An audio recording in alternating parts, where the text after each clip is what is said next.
Como a gente já informou nessa edição, parlamentares começam a voltar para Brasília agora. Na terça-feira já o Congresso volta a funcionar, né? Dia 1º de agosto. E tem uma lista de pautas essenciais que vão ser debatidas. Então, para falar sobre isso, eu quero receber agora o senador Isalci Lucas, do PSDB do Distrito Federal. Senador, agora há pouco a gente estava conversando com o senador Efraim Filho e ele faz parte ali e coordena essa equipe que está analisando a proposta de reforma tributária. Eu gostaria de entender do senhor quais são as preocupações que o senhor tem em relação a esse projeto e o que precisa ser muito bem definido no Senado para que os brasileiros não acabem pagando mais. Boa noite. Boa noite, um prazer participar do programa. Olha, acabei, inclusive, relendo e lendo aqui o texto final aprovado na Câmara. É muito complexo, né? Remete muitas coisas para a lei complementar, então a gente vai ter que acompanhar muito bem essas propostas da lei complementar de regulamentação, né? Nossa preocupação é que não haja aumento da carga tributária, muito pelo contrário, a gente precisa ampliar a base, diminuir as alíquotas, né? Então, havia uma certa confusão, eu pelo menos entendi muito mal quando a própria ministra Simone disse que a alíquota poderia ser de 26 a 28, né? O relator falou em 25 e na prática, lendo o projeto, eu já preparei, já pedi, já recebi as notas técnicas do Senado, da Câmara, mas principalmente do Senado, né, para que a gente possa trabalhar o texto, né, no Senado. Muitas modificações terão que ser feitas, né, porque muitas coisas foram aprovadas durante a votação. Então, tem muita correção para ser feita, muitas incoerências precisamos corrigir, né, e muito cuidado na elaboração. Nós precisamos já, não só aprovar a reforma, mas também concomitante à lei complementar, porque ela que vai definir, de fato, as alíquotas, a regulamentação. É um assunto que a gente vai debater bastante aí, tem esse grupo de trabalho que foi feito na CAI, não é? Porque, em princípio, regimentalmente, só iria para a CCJ, então nós temos aí um prazo curto, que o governo tem pressa, e nós queremos discutir muita coisa que está ali. Então, a gente tem que ter muito cuidado, porque corre-se o risco de ter um aumento muito grande na alíquota, apesar da transição. Nós temos aí 7 anos, provavelmente essa lei será aplicada já no governo seguinte. O que nos preocupa ainda é que você está analisando essa reforma, dita reforma tributária, mas sem levar em consideração a tributação da renda, do patrimônio, não é? Da questão da previdência.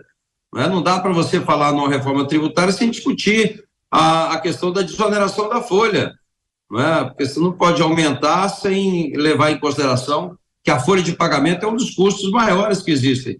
Então, tudo isso tem que ser feito concomitante, não dá para você fazer um pedaço agora, outro pedaço sem levar em consideração, não é? A carga tributária do imposto de renda, como é que vai ser tributado os dividendos, se vai ser ou não.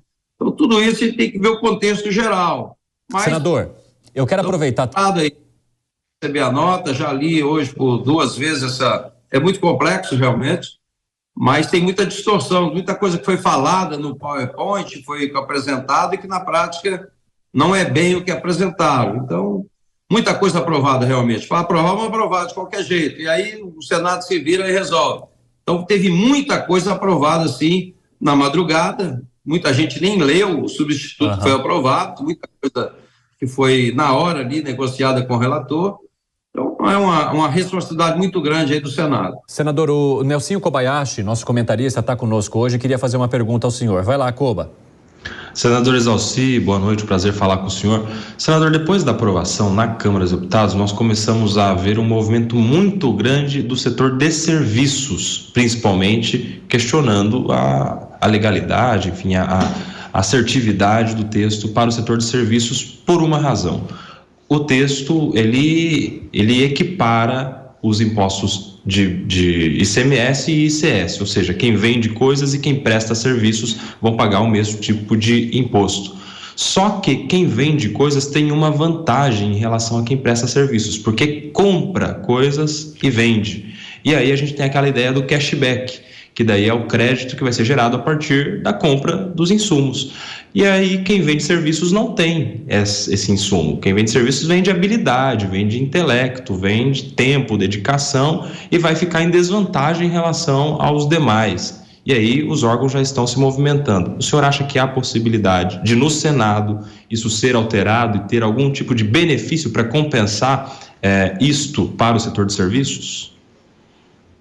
Olha, eu vi alguns vídeos e, de fato, pela apresentação que foi feita, que eu participei de várias apresentações nas frentes parlamentares, feita pelo relator, pelo presidente da comissão, pelo grupo de trabalho, e se falou muito, eu estava dizendo, a alíquota de 25% e tal. Só que, lendo agora a nota técnica que recebi e o texto, na prática, até 2027, a partir de 2027, a alíquota do IBS vai ser 0,1%.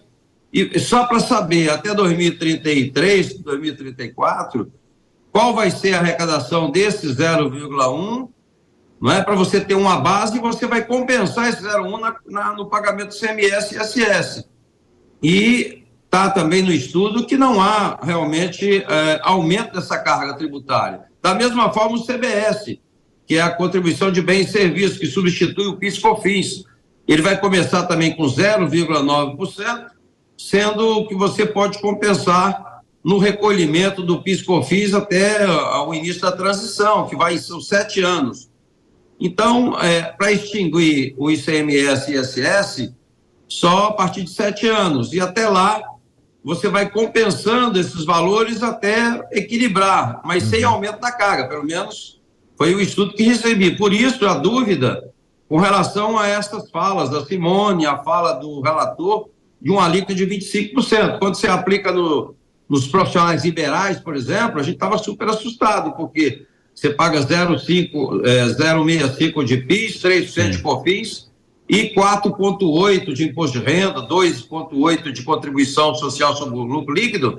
Isso aí dava 12%, 13% o máximo. E aí, se fosse uma alíquota de 25%, teria um aumento absurdo. E depois mais 25% do IBS também, aí era insuportável. Mas não é bem isso. Eu vi agora, recebi agora há pouco, não é a nota técnica que eu pedi no Senado, quando foi publicado o texto aprovado na Câmara, e fiquei mais tranquilo. Eu acho que não é bem esse impacto que estão dizendo. Lógico, esse grupo de trabalho vai se aprofundar. A vantagem agora é que nós já temos um texto. Então, em cima desse texto, o que eu já pedi para fazer agora, e a gente espera que o governo contribua com isso na comissão, é fornecer. A Receita Federal tem tudo isso. A Receita Federal tem, não é? Quanto é que se arrecada hoje de cada item, de qual segmento, de qual setor, e com isso você pode simular a mudança. Então, fica mais fácil. Até porque as alíquotas serão definidas e o IBS e o CBS será criado ainda numa lei complementar. É lá que você vai definir tudo isso. Lógico que nos preocupa muito, não é? E isso aí é um motivo de até contestação, de que ficou muito grande o texto para uma Constituição entrar em detalhes, mas isso é uma desconfiança, porque de fato, se você deixa para lei complementar, você tem com maioria apenas, o governo basta ter a maioria para aprovar. Enquanto que a PEC você tem que ter 2/3. Então, quando ele a lei complementar, né, muita coisa as frentes parlamentares exigiram que colocasse no texto, exatamente pela desconfiança de que numa lei complementar eles poderiam colocar qualquer coisa e ficaria mais fácil de aprovar. Mas, tendo esses dados, e teremos, né, do governo, se não tiver, a gente vai pegar esses dados, né, das empresas, principalmente eu que sou contador, sou auditor, conheço um pouco, né, o mundo real, porque essas reformas elas são feitas normalmente com a participação muito grande do governo, do secretário de Fazenda, no sentido de arrecadar. Agora, lá na ponta, né, no mundo real, poucas pessoas conhecem. Então, a gente tem que levar isso, né? Tem que fazer agora uma simulação do que é hoje e o que poderá ser e será após, né? Porque tem a transição toda de 7 anos. E para você ter ideia, inclusive na distribuição dos recursos federais para a área governamental, governo e município, a transição é de 50 anos. Então tem umas coisas assim que nós temos que ajustar no Senado Mas, de certa forma, eu, pela nota técnica que recebi, fiquei mais tranquilo. Acho que a coisa, Sim, a senador. partir de segunda, terá, de fato, esses encontros e teremos as informações, vamos solicitar as informações do governo para a gente simular cada setor, né? Sim. Senador, e a gente vai conversar isso depois que esses movimentos começarem a acontecer. Obrigado por hoje, pela entrevista, senador Isalci Lucas, do PSDB do Distrito Federal. Até a próxima. Um abraço. Bom fim de semana.